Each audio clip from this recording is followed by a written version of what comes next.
These are the 7 rules that you must live by if you want to be a successful sports bettor. Number 1, discipline. You need to understand that discipline is one of the most important aspects of sports betting. The reason why is because you need to be able to have a strategy and the right bankroll management system put together and to be able to stick with that over time, regardless of what happens, regardless of getting bad beats or any type of little losses here and there. You need to understand that being disciplined and sticking to a plan is the most important thing that you could possibly do. Now, when it comes to a couple losses here and there, yes, you might feel like, oh, I want to chase those losses and get my money back from what I lost.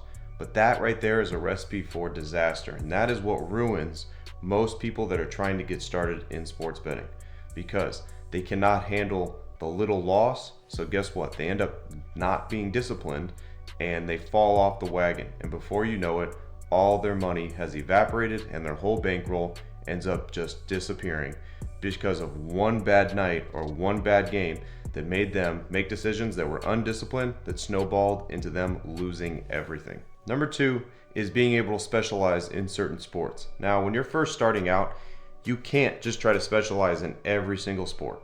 You can't, because you're gonna make mistakes. All right, you're gonna not be able to focus on one thing here and there.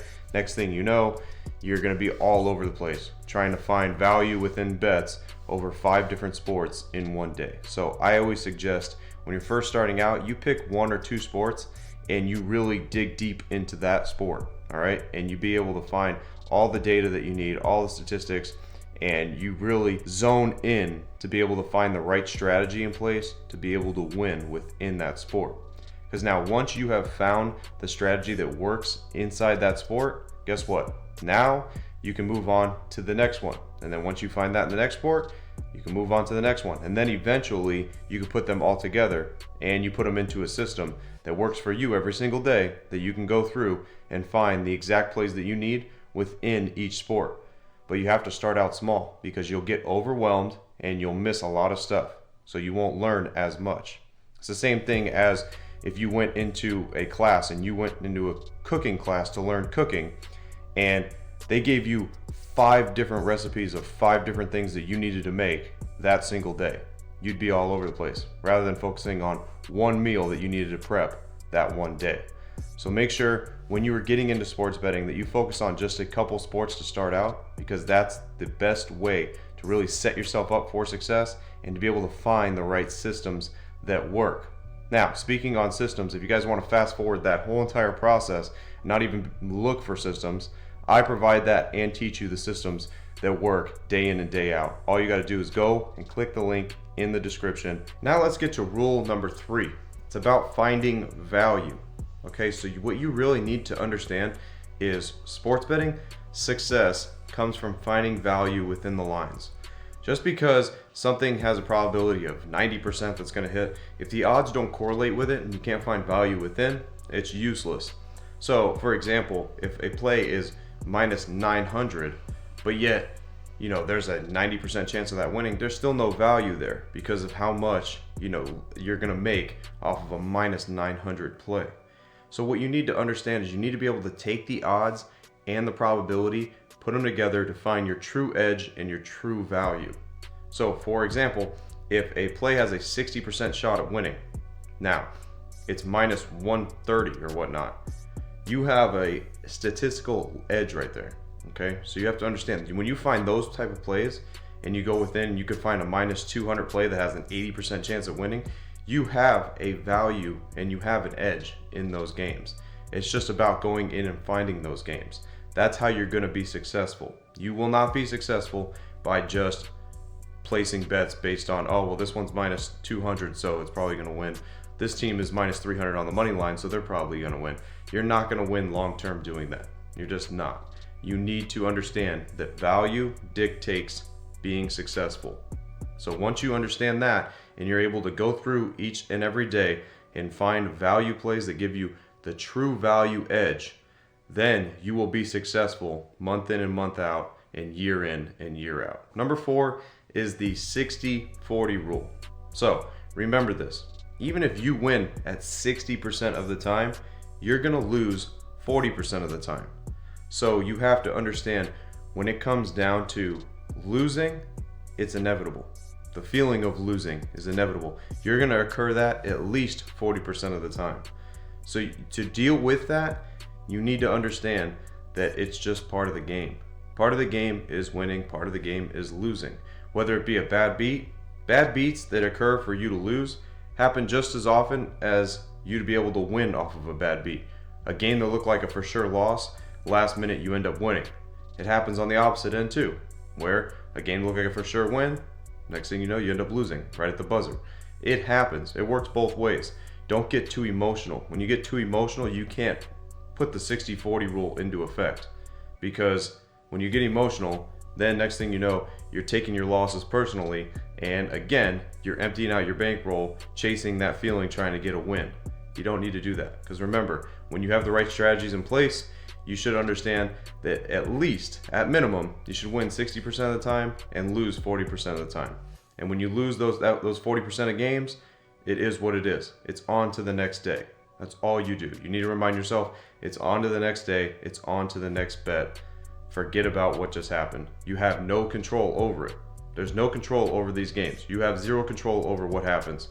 So remember that it's time to just move on to the next day, to the next bet. That's the best way to keep your mind successful and to be able to adapt using that 60-40 rule. So that way you could have long-term success when it comes to sports betting. Number 5, time management. Very important, because nobody wants to spend all day sitting there looking at numbers, sitting there looking at data. Nobody wants to do that. All right. Everybody has families, you got jobs, you got things that you got to do. So you have to understand that you need to be able to design strategies that limit your research down to about an hour, because everybody has an hour in a day where they can find, to be able to do research and stuff like that. So you have to be able to shrink your strategies down to within an hour. And that is exactly what I've done across the board of all sports. All right. Actually, I've made it to where you can look at every single sport almost in under an hour of research each day. If you guys want to learn that, like I said, go in the description and click the link in the description and book a call. But it's very important, because if you don't have the right time management and you're able to shrink those strategies down, you might not be able to do them every single day.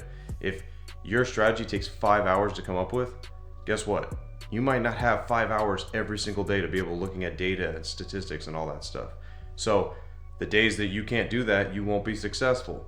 And next thing you know, you're missing days, and that's just a recipe for losing. Because if you're not staying consistent, not staying disciplined, not doing the same thing over and over and over and over, you're not going to get the results that you want. So make sure you have the right time management for the strategies that you have set in place, or you will not be successful on a day-to-day basis. Number 6 is being able to bet smarter, not bigger. Okay? A lot of people think that if they bet more money, well, yeah, I have a better shot at winning. No, you don't. All right? You always have the same shot at winning, depending on what the probability of that play that you're looking at is. But you have a $10,000 bankroll, you shouldn't be betting $5,000 on a game, even if it has an 80% probability of winning. You shouldn't be doing that. You need to have the right bankroll management set up to understand that you should have 1 to 5% of what that overall bankroll is, and that's what you're using to be able to bet. Now, when I say 1 to 5%, 5% being like the most riskiest that you could possibly do. And that's for people that have a $1,000 bankroll or below, because you're trying to accelerate that growth. But if you have a $10,000, $25,000, $50,000 bankroll, you should only be betting 1 to 3%. You should be sticking in between that. You should never be going way above that 10, 15, 20%. You should never be doing that, because you're gonna run into losing streaks. All right, losing streaks, when you run into them, they're hard. And next thing you know, if you're betting 10% and you lose 5 straight games, you lost 50% of your bankroll. You lose half of your bankroll. So you don't want to do that.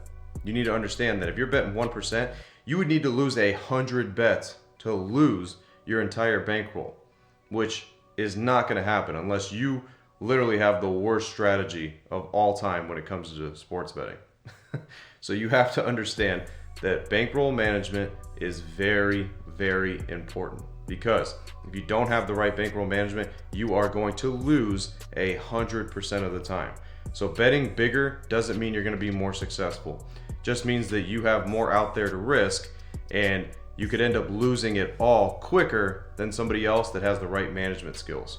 So make sure that you're taking your bankroll and you're breaking it up into the right unit sizes, because if you're not, you are not going to be successful. And next thing you know, you're going to run into a losing streak and you'll lose half of your bankroll. You'll chase, you'll tilt, and you'll lose every single thing.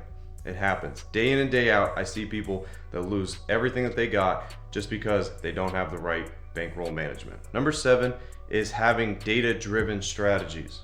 You need to have strategies in place that give you probabilities of what's going to happen in that event. That's the only way you can be successful in sports betting.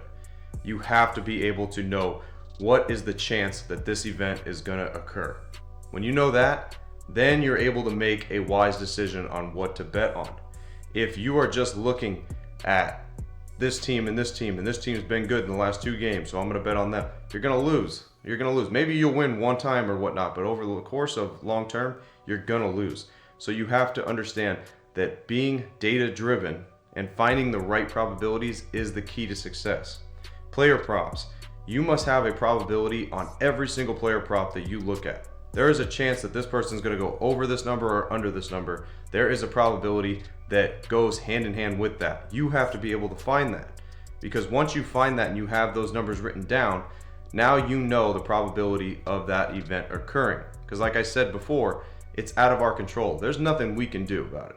All right, we can't make the player play better or play worse. Well, all we could do is sit there and watch.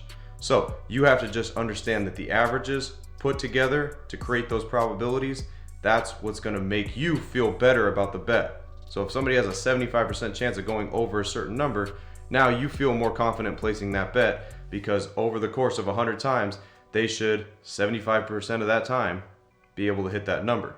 So that is the only way you're going to be successful in sports betting. There is no other way, guys. There is no other strategies that work. None of the other strategies work that anybody tries to show you. You need to understand probability and statistics and data. You put them all together and you find the probability of an event occurring. Because if you don't, and like I said, you're just taking random stabs in the dark because this team's better than this team, or this player, he's went off the last 2 games. You know how many times I've seen this to where in pitcher props for baseball, somebody goes off of the last outing and they're like, well, this guy got rocked the last outing, so he's probably gonna get rocked again. Next thing you know, he comes in and pitches an absolute gem. Happens all the time. Happens in every single sport. Just because of somebody's last performance in the last game doesn't mean the opposite is gonna happen in this game, or the exact same thing is gonna happen in this game. You need to go off of probabilities overall, not just because of one last performance. Or because this team's record is 5-1, this team's record is 1-5. Doesn't mean that that team's gonna blow this team out. Doesn't mean that. You need to understand that, guys. It's very, very important. And that's why I tell you right now, the 7 rules that I just explained to you are a must, that you must implement into your sports betting if you want to be successful. As always, guys, I'm Frank with Linemaker Sports. I'll see you guys in the next video. Till then, I'm out.